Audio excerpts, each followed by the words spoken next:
The Constitutional Court is today set to hear the Bromwell Street matter, which challenges the City of Cape Town's move to evict residents. The families there have been renting their homes before the property was sold to the Woodstock Hub nearly a decade ago. And now the Woodstock Hub wants to build new flats. So let's talk more about it with one of the applicants and residents of the Bromwell Street. This is Charnell Commando. Charnell, good morning to you and thanks for joining us. Tell us what happened after the properties you were living in and paying rent for were sold. Good morning, I'm Charnell Commando and I am representing the Bromwell Street families this morning. I have been representing them for this 8 years that we've been having this fight and not giving up. What happened was that our previous owners sold our properties without our knowledge, without us letting us know that they're going to sell the property, and we didn't know who the property was sold to. And then we did a peaceful protest to go out and find out who it is. And we were represented by Mfunukwazi, who helped us set up a meeting with the Woodstock Hub when we found out that it was them that bought the properties. They went for an application to evict us, and from there we took the fight further. And the fight wasn't against the hub, the fight was against the city, because the city said they have no way to send us except on the outskirts of the city, like Wolverapir or Campus or places like that, where they send people to the outskirts and tell people that they're going to let them stay there for 6 months and then give them permanent residence. And that's what we have been fighting for in the inner city, is for emergency accommodation, which they told us that it's not possible in the inner city. The only thing they do in the inner city is do social media, social housing, sorry. So social housing is more important, but the downfall of social housing is that the criteria doesn't meet everyone. You know, people that work, that's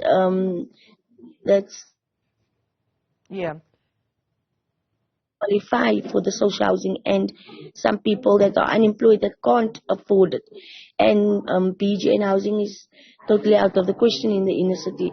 So what we are going to do... In the Constitutional Court right now, hoping that the court is going to be able to make a ruling that does a couple of things, but more importantly also moves the city's hand on emergency housing. Before we get to what your ask is from the court, when you look at those other communities that have been evicted, as you say, to the outskirts of town, what do you understand about what happens to them once they go there? Is that fulfillment of that promise to give them permanent housing met, or are people left to languish there for extended periods of time?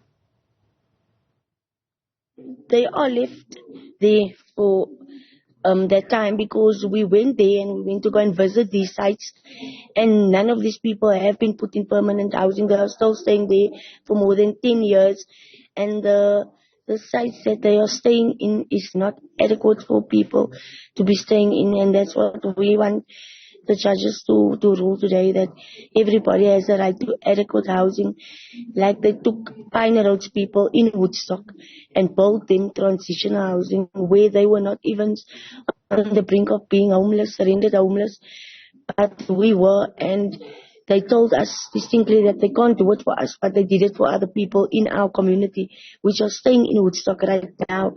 So that is something that hits very hard. It is home to us, because if you can do it for other people, why can't you do it for the other evictees that are on the brink of being rendered homeless, you know? Yeah, Charnell, you are and have been in court, as you say, almost the last decade fighting this. And in fact, in the Eastern Cape Division of the High Court, you won. The city then appealed to the SCA, and now you're here at the Constitutional Court. It is a very big day for all of you. What are your lawyers saying? My lawyers is more on how I'm feeling, or how the Bromwell Street families are feeling, because it's not about the court case, it's about the families and what can happen to them and what is going to happen after this verdict comes out. So it's not only about eviction case, it's about families, it's about the community. that is going to be torn apart. People going to be thrown on the outskirts and not going to see each other anymore, like the conditions we saw when we went to the other TRAs and all of that, to go and see what it is. People that had jobs in the inner city is not working anymore. They can't afford to send the children to school anymore. Yeah. So basically, those are all things that we are worried about. In the inner city, you and your family, Charnell, talk to us about what this has created and what impact it's had for you and your family.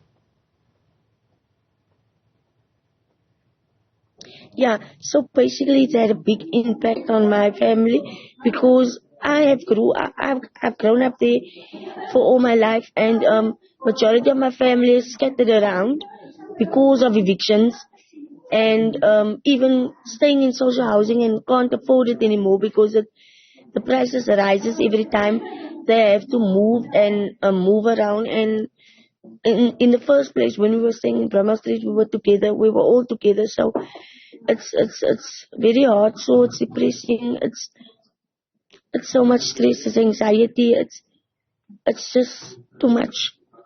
So that is basically my story from my family, but I'm not fighting for my family, I'm fighting for the greater good of all the communities going through evictions. This battle has been raging on for a couple of years now. Charnell, are you hopeful that this is, well, certainly you're at the Constitutional Court, so you're hoping for finality and some certainty on what happens next? Yes, I am. The reason why I am is because we've been fighting this fight so long, and I hope that the judges can see what it's doing to families out there and the impact it has, so that we can come up with better solutions. Because I think personally, in this 8 years, if they had something better in the inner city, like the transition housing they built for finance people, and they would take the pieces of land that are standing empty, like clinics and parks, that stuff was taken out because there isn't even parks for our children to play in, and just use it for emergency housing, because there was a couple of pieces of land that we identified that we went to go and search for, and saw that it was empty for years, as long as we stayed there. And they said it's not for us. They can't use it for us. But they used some of the land for other people. So that is basically what hurts us the most, because if they're doing it for other people, what about our rights? So you feel that you've been ignored by the city, that the rights of families like yourselves and others are just trampled upon, and there's no humanity and empathy from the city? Exactly. All right. Because if they have taken 8 years to go ahead and do stuff like that, I think there will be less mess in our inner city, because people are being rendered homeless and going to stay on the street. And if they have somewhere to go to, I don't think they're going to be on the street, and it's going to be shacks everywhere, dirty everywhere. I think this 8 years could have been much easier for them if they just had to go and do something about it. All right, Charnell Commando, who is a resident of Bromwell Street, speaking on behalf of the residents there. They're in the Constitutional Court this morning, taking their fight for emergency housing against the city of Cape Town all the way to the Apex Court. We'll keep an eye on this one, and we'll certainly also get right of reply on these latest developments with the city of Cape Town.